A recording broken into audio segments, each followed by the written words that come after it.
I'm about 12 days in and I'm experiencing debilitating fatigue and malaise. I'm not sure I can continue much longer. When does this phase end? Will activated charcoal help? So, Anonymous, sorry to hear that you're getting debilitating fatigue and malaise.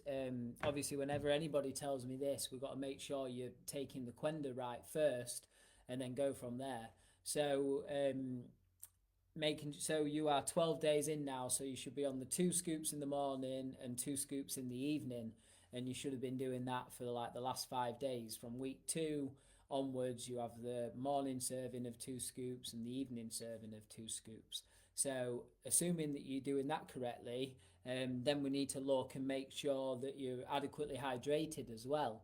You can tell if you're adequately hydrated from the colour of your urine.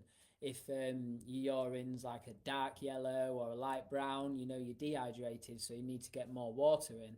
And what I recommend is waking up in the morning, having water in the morning before the Qenda, and then waiting 15 minutes for that water to go down, then having the Qenda, and then having another 1 to 2 litres throughout the day, depending on your body weight. So yeah, with regards to the fatigue and malaise, obviously fatigue is part of a detoxification symptom, but it normally comes in phases. So if you've been 12 days in, I'm not sure when the fatigue and the malaise started, but if it started at week 2 when you got on the 2 scoops twice a day, obviously keep going, because the 2 scoops twice a day is just really flushing stuff out your system. Um, Make sure, what I see with people with fatigue and stuff like that as well, they're fasting, they're not eating food. What I recommend when you're having the Qenda is still have like your 3 meals a day, but just have more nutritious food. And obviously, as you're just 12 days in, just focus on getting your food and your calories in. Make sure you're getting enough protein and enough calories to support your body's healing process.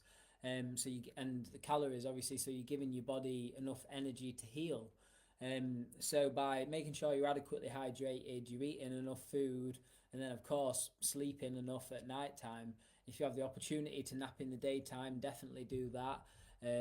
But like I said, as long as you're having the 2 scoops twice a day, you're adequately hydrated, you're eating enough food, this stage of fatigue and detox will pass by quite quickly. By all means, if you want to add some extra binders in, like activated charcoal, you can do that. You can have that in the water in the daytime.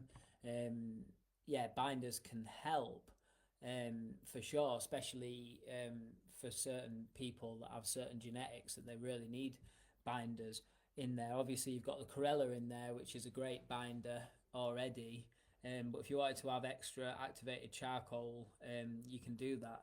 But the main thing about fatigue and stuff, obviously, making sure you're having adequate sleep, making sure you're having the right amount of the Qenda, making sure that you're eating the right amount of food, and yeah, adequately hydrated at the same time, and that'll really help you. And yeah, like I said, just make sure you're on the 2 scoops twice a day. And if you really are doing that, and you're getting detox symptoms from that, keep going.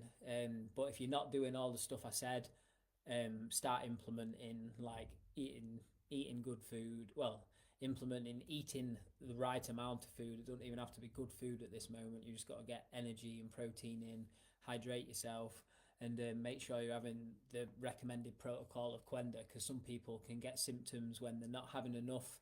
They're only having 1 scoop rather than 2 scoops. So make sure you're having the 2 scoop servings. That's the right amount of anti-inflammatory herbs to reduce the inflammation in your body and calm it down. The right amount of like ashwagandha, the adaptogenic herb, reduce your body's response to stress, help with energy and hormones, and then obviously the right amount of antiparasitics, antifungals, antiviral, and antibacterial herbs to get rid of these infections that's in your body. So yeah, I'm sure that'll help. Let us know how you get on.